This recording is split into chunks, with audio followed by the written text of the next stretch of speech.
My father's scornful gaze looking down on me. It was a look of disgust, as if he was looking at something filthy. Abandoning me with a serious illness, leaving my mother behind, my father left. That woman must be waiting outside for him. The woman who made my mother shed tears of frustration. I will raise this child by myself.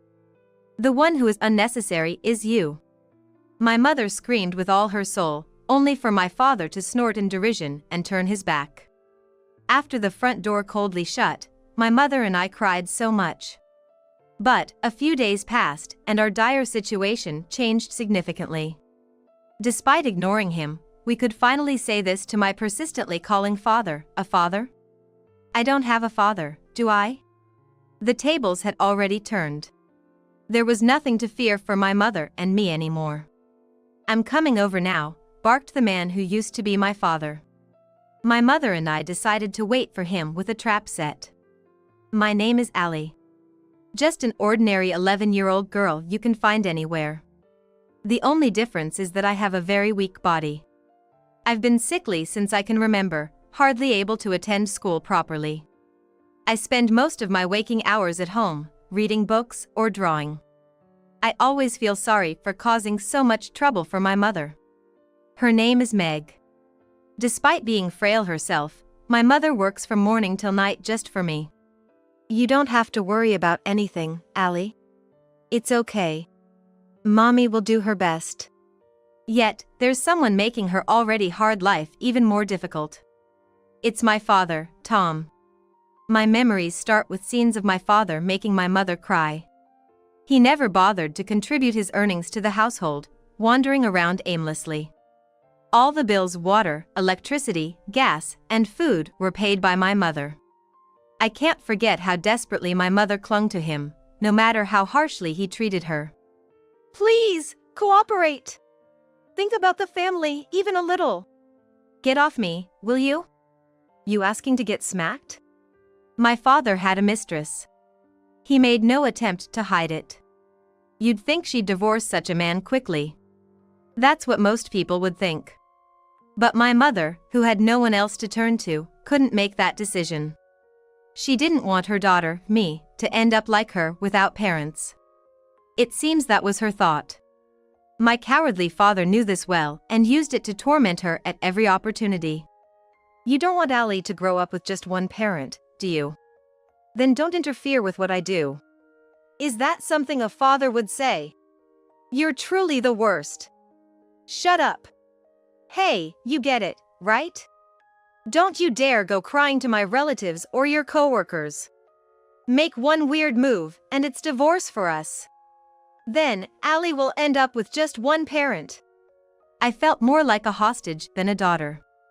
As I grew up, I started to hate my own weakness more and more. If only I were stronger, I could have stood up to my father with my mother. To make matters worse, not only was his character the lowest, but he also loved alcohol and gambling. This always seemed to leave him short on cash, and apparently, he caused trouble at work too. As far as I know, he changed jobs 5 times. All he ever did at home was complain about his colleagues. Everyone's an idiot. Just you wait, you bunch of losers. My father would go to work hungover and make big mistakes. Then, he'd try to relieve the stress he accumulated at work with gambling. Whenever he lost, which was often, he'd take his frustration out on my mother. He frequently snatched her purse to grab the money. Stop! How are we supposed to live this month without that money? Shut up. If you need money, go sell your clothes or something. When my parents argued, I would always shrink into a corner under the covers. Like waiting for a storm to pass, I plugged my ears, closed my eyes, and just shivered. After a while, the sound of the front door slamming shut echoed, followed by my mother's sobbing. By that time, my pillow was usually wet with tears. I couldn't stand the situation I was in. With red, tear-stained eyes, my mother would come into my bedroom. Allie, sorry for the noise, okay? She always had a brave smile on her face. What else could I have done but smile back and say it was okay? One day, I found something terrible on my mother's head and involuntarily raised my voice. Mom, your head! Your hair! Oh, this. I'm sorry, it's unsightly. A big patch of hair had fallen out from my mother's head. It was alopecia areata. I was shocked as if it were my own problem. What shocked me more was that it wasn't the first time she had lost her hair. With a look of resignation and fatigue, she turned her clouded eyes to me and smiled with her mouth. It's okay. It'll heal on its own. It happened before and it's not in a noticeable place. But, Mom, I'm sorry. If only I had been stronger. What are you talking about? Allie, it's not your fault at all. You must not blame yourself. Absolutely not. The only thing I could do for my mother. It was to draw her pictures. Since I couldn't move freely, I spread the wings of my imagination. On a white piece of paper, I vividly brought to life a colorful world with colored pencils and crayons. I wanted my mother to smile. That strong desire has always been the origin of my creativity, both now and in the past. One day, the doorbell rang unusually. My mother answered it, and her voice turned stiff. It seemed like something bad had arrived. My mother repeatedly pleaded for the person on the other end of the intercom to go back home because my husband wasn't there. I wondered who she was talking to. After a while of back and forth, my mother, seemingly persuaded, opened the door. 3 large men in suits entered. All with a stern look in their eyes. The most intimidating one stated that my father owed them money. It was a personal transaction, but they had formal documents. Today was the repayment deadline. My husband is not here. I don't know where he is, and we don't have any money to pay back. They would understand if she just explained the situation. My mother must have thought that. But that wasn't the case. The men began searching the house. Rummaging through drawers, closets, moving the dresser, and even lifting the carpet. The moment one of them pulled a velvet-like small box from the shelf, my mother's expression changed drastically. Please, not that. Anything but that. My mother, who had no relatives, lived in a facility until she graduated high school. When she left, the director's wife gave her a special gift. A ring set with real gems that could fetch a decent price if sold. Essentially, the men had found and taken my mother's most treasured possession. That's very important to us. Please, give it back. No matter how much my mother resisted, the men were unmoved. They continued overturning the room, looking for anything that might be worth some money. My mother was wailing like a child. It was the first time I'd seen her so distraught. After the men left, my mother collapsed in the cluttered room, her head bowed for a long time. Suddenly, she started throwing whatever she could find around her. Crying. Growling. It was terrifying, as if something she had been holding back had suddenly erupted. My mother was raging like a madwoman. When I hugged her from behind, she came back to herself and began to sob softly. I'm sorry. Allie, I'm sorry. You haven't done anything wrong, Mom. It's okay. It's gonna be okay. The next day, after the cleanup was completely done, my father returned to the room in a better mood than usual. Astonishingly, he brought a woman with him. She looked feisty and flashy. Sorry for the mess, Julie. Meg, make some tea. Allie, you're in the way. Go somewhere else. Oh, is this the sick daughter? You better not drag your dad down.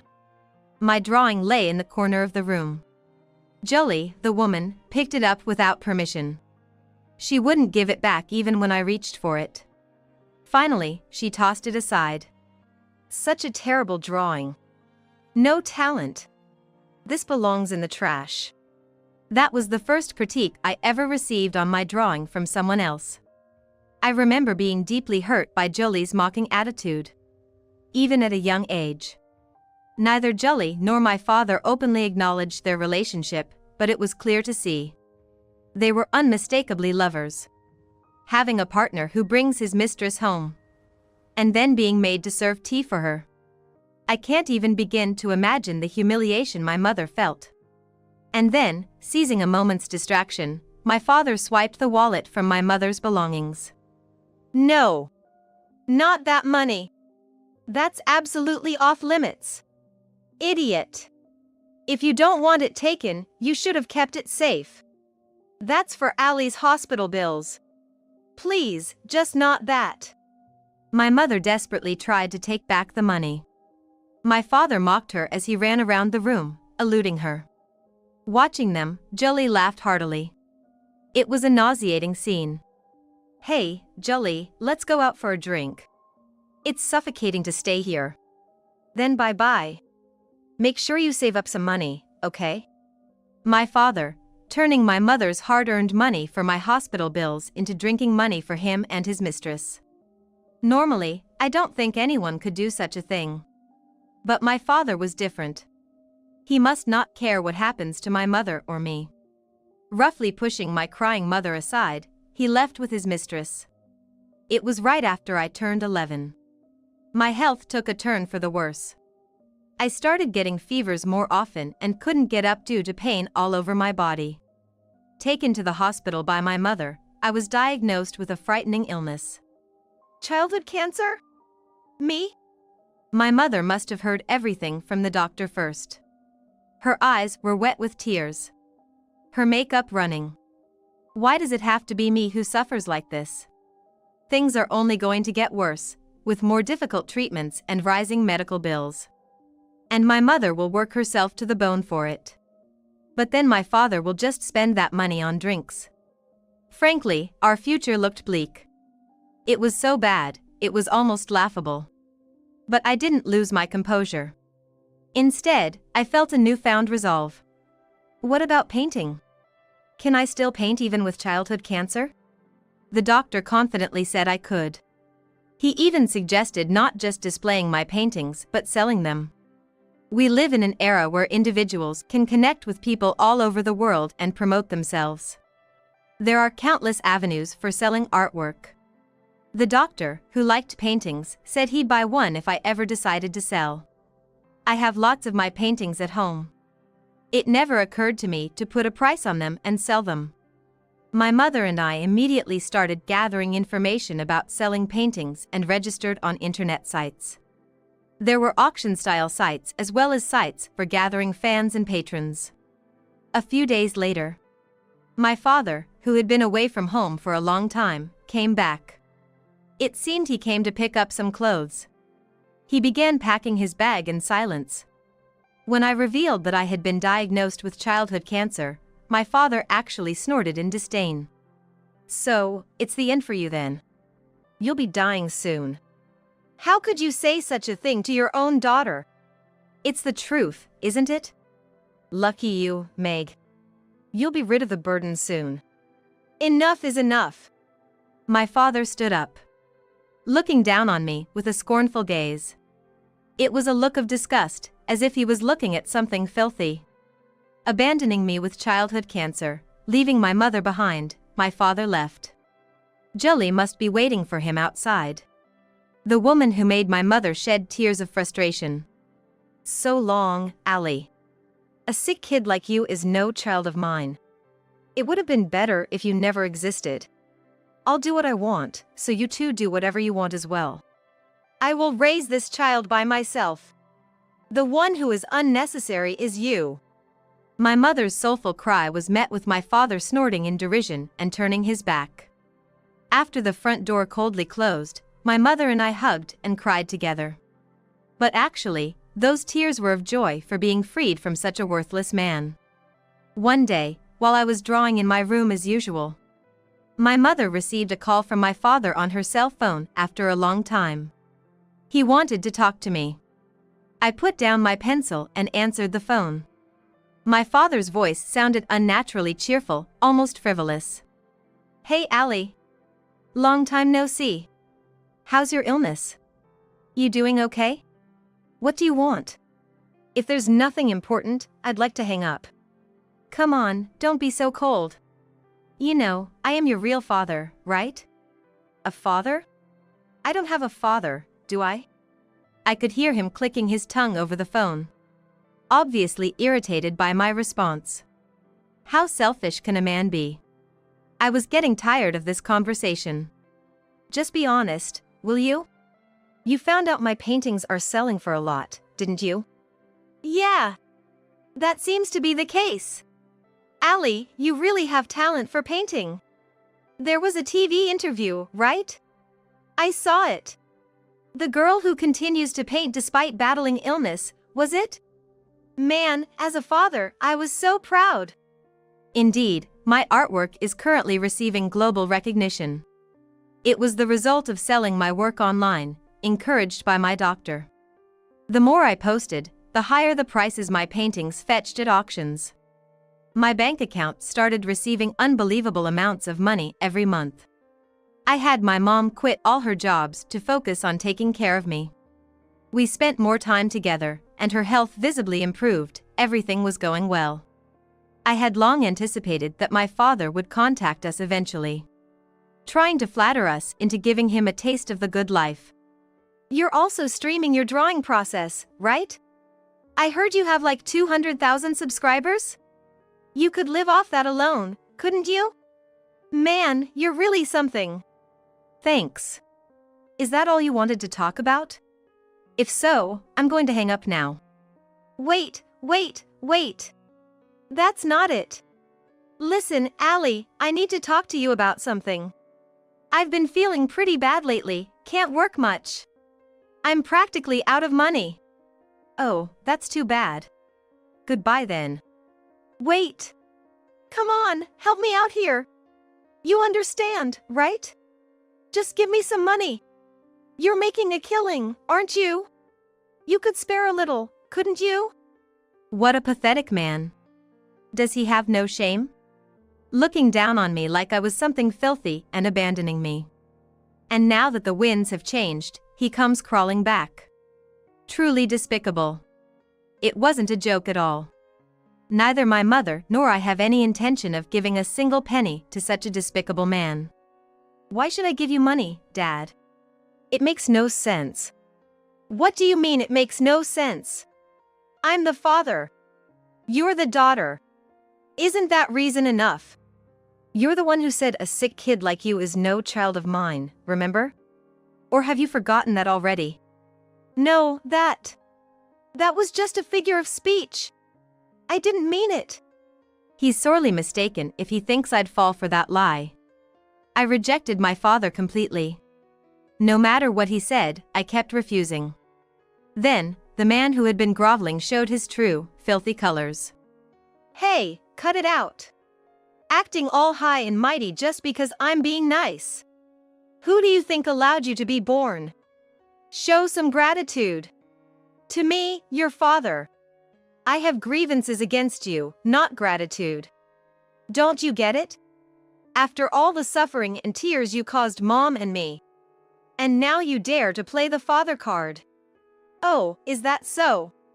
Fine. Got it. I'm coming over right now. Be ready, my father barked. Just what I wanted. I knew this was coming. It was time. After being on the receiving end for so long, it was time to pay back in full. I hung up the call and told my mother that father was on his way. She nodded. As planned. Let's get in touch and prepare everything. Right. Get a new canvas ready. I've got something new I want to paint. My desire to create was incredibly strong. Producing results was so enjoyable that I couldn't stop painting.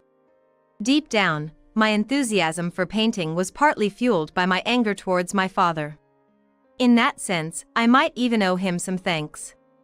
Hours later, my father arrived. Jolie, his mistress, was with him.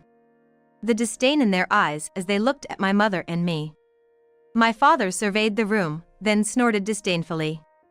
Tripods, cameras, canvases, easels. Look at all these paints and pencils. Trying to act like a real artist, huh? The childhood cancer patient burning through life to keep painting, is that it? So? Where's the painting? I don't see any around. Did you hide it or something? You used to just leave it lying around here until recently. Come on, cough it up already. The two of them blabbered on endlessly. I felt a burning anger rising within me. I haven't forgotten the crude remark from Jolie. However, her sense of aesthetics was utterly unreliable. I'm the one who manages all of Ali's artwork. I can't tell you where it is though. To be honest, I don't really care about the painting. What I want is money. You guys earn it, we take it, and everyone's happy. Let's keep this cycle going smoothly, alright?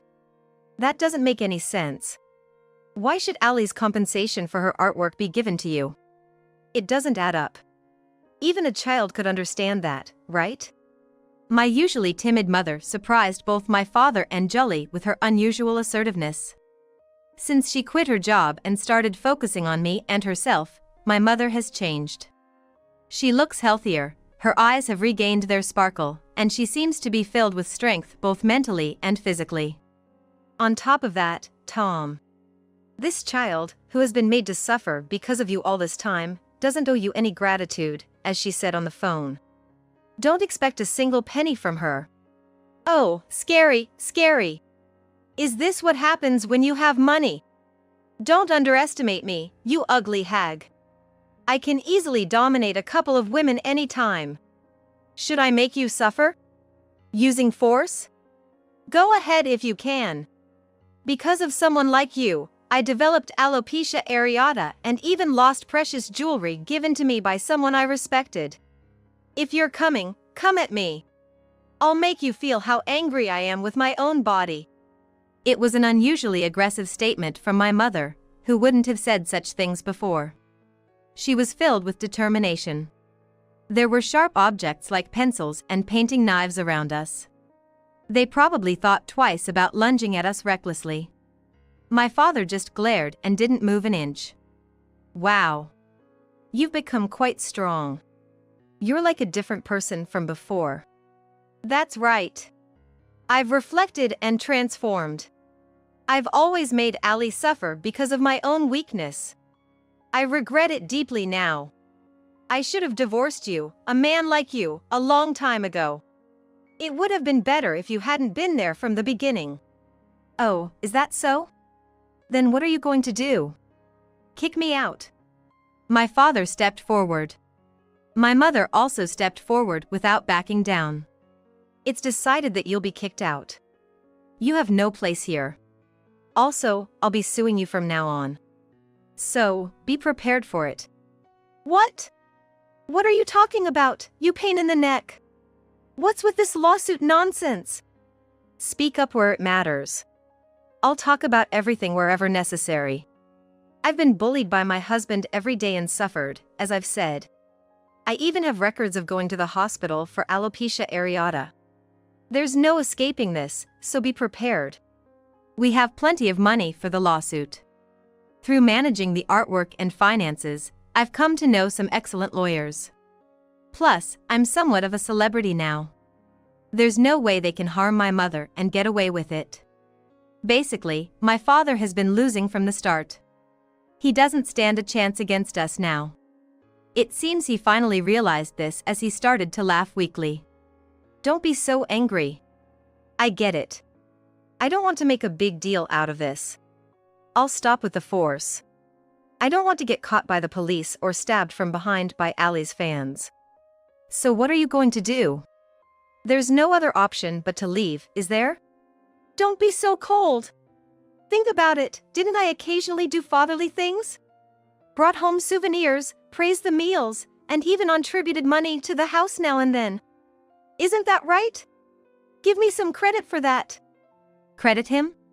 How shameless can he get? Because of my father, my mother and I have been through so much pain and cried daily. Memories of misery are all we have. I don't recall him ever doing anything fatherly. But as things stood, it seemed like my father and Jolie wouldn't move unless we told them to leave. My mother and I exchanged looks. We decided to let father and Jolie self-destruct by fighting each other. Fine. I get it. I'll give you one of my paintings. Really? Awesome, Ali. You're such a sweet daughter. Thank you. Ali dear. So, where is it? Where's the painting? My father and Jolie looked around, their eyes filled with greed. I felt a strong disgust towards them. "It's not here, and I haven't decided which one of you would get it." "What? Choose one of us? Obviously, it should be me, her father." "Huh? Weren't you just told not to act like a father? I have a right to receive it too. After all, I've never done anything to make Allie dislike me." My father tried to come closer to me, but Jolie obstructed him. Just as expected. Both of them were only thinking about their own benefit. The ugly fight between the two, who were in an affair, began. "Listen to this. Tom is the worst. He's been seeing other women behind my back. And he has the nerve to act all high and mighty. You're one to talk. You're doing the same thing. You have a husband, don't you? Just because he's on an assignment abroad, you go flirting around. I don't care. He's probably doing the same, so it's fair." The ugly argument between my father and his mistress continued. I became so disgusted watching them. To think that I share the same blood with such a person. I felt like I wanted to replace all my blood with something else. My mother was thoroughly fed up. Her eyes had fully awakened. Why does she ever married such a man? She must think so. It was at that moment my mother's phone rang. Probably someone else had gotten tired of watching. "Hello, yes, it is." "Yes, okay. I'll make sure everyone can hear. Just a moment, please." "What? You mean? Hey, Tom. You've been running your mouth with nonsense since earlier." "Dad. What? What's going on?" The angry voice of my grandfather came through the phone on speaker mode. He was my paternal grandfather, who had been ordered by my father not to contact us all this time. My mother had reached out to my father's family, sharing the ordeal we had been through due to being estranged. My father had been avoiding his own home for a long time because he was afraid of his father. He wouldn't even let us contact them. But such restrictions were meaningless now. Now, my grandparents and other relatives were on my mother's and my side. "It seems you've been tormenting Meg and Allie all this time. You've always been good for nothing, but you haven't changed a bit. Have some shame." Wait a minute. Why is my dad? What does he know?" "I know everything. We've all been watching everything that's been happening just now." "Everyone? Ah. Don't tell me, through that camera." That was exactly it. In fact, I had been live streaming everything that had happened since my father and Jolie arrived. Just like I usually do for my video streams. However, I only shared the streaming URL with my grandparents' house. Relatives were gathering at my grandparents' house. My grandparents and other relatives must have been watching my father's disgraceful behavior on their TV screen. "You have no idea how embarrassed I am, having to show how stupid my son is. I know where that house is and where that mistress lives, thanks to Meg. Tom. You better be prepared." "Huh? You're planning to come here? Stop! Don't you dare come here! Shut up! I'll grab you by the scruff of your neck and make you a loser in front of Meg and Allie." My grandfather's anger was real. Even through the phone, his presence was immense. My mother added more pressure to my father and Jolie with her firm stance. "Running away is futile, you know? We know all your patterns, your car's license plate, and the hotels you frequently use. We've had everything investigated by a detective agency. It's only a matter of time before you're caught." "This is the worst. What is happening?" "This is all your fault, you worthless man." "What did you say?" "It's because you wasted money that I had to scramble for it. You were the one who said to sell Allie's paintings. Forgot about that." Watching the two argue after everything, I was beyond exasperated and didn't feel like saying anything. What happens to these two sordid adults from now on, I genuinely couldn't care less. Later, my father and Jolie fled far away in their car, but a week later they were caught by the police. for shoplifting at a convenience store. Apparently, they were out of money and had no other option. If their cards had worked, maybe they could have continued their fugitive life for another month or so. But it was impossible. My mother had contacted Jolie's husband overseas to get the cards blocked. At the police station, my grandfather showed up as promised and grabbed my foolish father by the scruff of his neck. After paying a fine and being released, my father was dragged in front of us by my grandfather. "I am deeply sorry for the trouble I've caused." He apologized, shed tears. Neither my mother nor I had any intention of forgiving him. But it felt like a chapter had closed. On the spot, my father was made to sign the divorce papers and was taken back to his parents' house by my grandfather's car. I watched my father's dejected back. I couldn't help but think it served him right. My mother filed for alimony from my former father. The amount was $30,000. Considering the long suffering, I think it was a rather reasonable amount. My former father was also sued for alimony by Jolie's husband. That amount was $40,000. Given that he had been freely using the husband's house in his absence, it was a justified claim. My former father covered these alimonies with loans and paid them off in lump sums. Now, he's in the midst of repaying hell. Of course, his parents aren't helping him. He's living in a small apartment owned by an acquaintance, diligently paying back his debts. The bad rumors about my former father, who made his wife and child suffer, have spread all over the local area. He's been living high and offensively for so long, now it's time he lived as small as possible. Just the other day, my mother received a call from my former father. His cries for help could be heard. "I can't take this life anymore. I'll do anything, just help me." "Do anything? Then never contact us again. That's all I want." "Ah. Meg. Meg, wait. Meg." Jolie, for her part, didn't fare any better. She was abandoned by her husband, who was on a business trip and left with nothing. She tried to rely on my former father but couldn't reach him, ending up lost and homeless. She might have returned to her parents' home, but they had long since disowned her. As a result, she became a homeless woman in less than a month and is now being bullied by other homeless people. Childhood cancer is easier to cure compared to adult cancer, because radiation and chemotherapy tend to be more effective. About 70 to 80% are curable. I was no exception.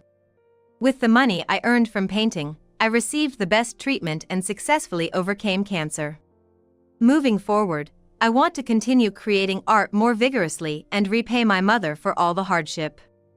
To start, I bought a house with a garden. It's a large custom-built home filled with our dreams, including my studio and a relaxing room for my mother. It has a home theater and an island kitchen, everything we could wish for. If I hadn't had childhood cancer and met that doctor, I wouldn't have thought to sell my paintings. Life is unpredictable in what turns out to be a blessing. I really think so. We've been through a lot, but somehow we made it through. Yes. It was worth the patience. We deserve to praise ourselves. After everything, the past was too harsh for my mother and me. So, from now on, we deserve a lot of happiness to make up for it. Together, we plan to support each other and spend our days filled with smiles.